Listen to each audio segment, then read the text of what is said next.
एक बहू ऐसी भी। शादी को कुछ ही दिन हुआ था और आज काम वाली भी नहीं आई, इसलिए अदिति बर्तन धोने लगी। धोते धोते उसके हाथ से कप नीचे गिरकर टूट गया। कप टूटते ही वह डरने लगी कि उसकी सास अब बातें सुनाएगी। आवाज़ से सास दौड़ती हुई आई और बोली, बेटी क्या हुआ? अदिति बोली, माँ पता नहीं, ध्यान रखते हुए भी कैसे मेरे हाथ से कप नीचे गिर गया। सास बोली, बेटी चिंता न कर, कप ही तो फूटा है, तुम्हें चोट तो नहीं आई। और भले ही इसके कितने ही ना हो गए हो टुकड़े, पर मेरी बेटी के दिल के टुकड़े ना हो।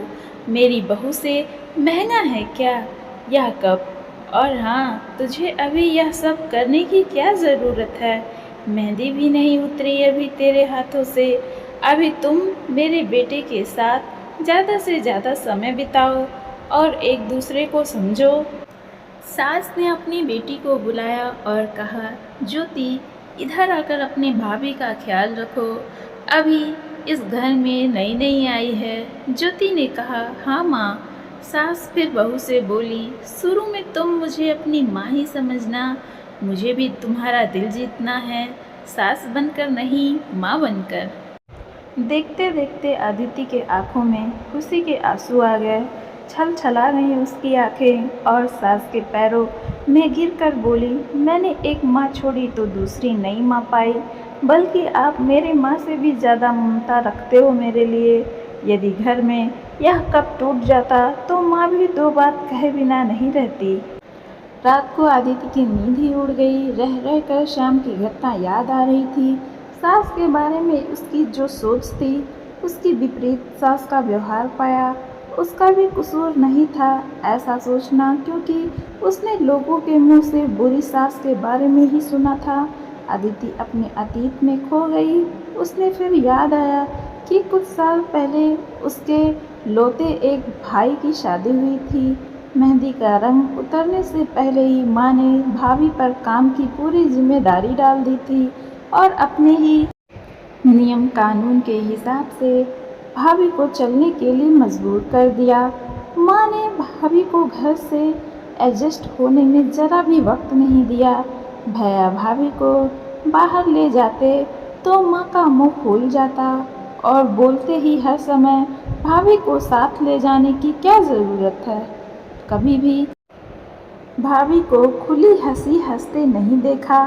समय के साथ भाभी ने सहना छोड़ दिया फिर, और घर में हर रोज झगड़ा होने लगा। एक दिन भाभी के हाथ से कांच का गिलास नीचे गिरकर टूट गया।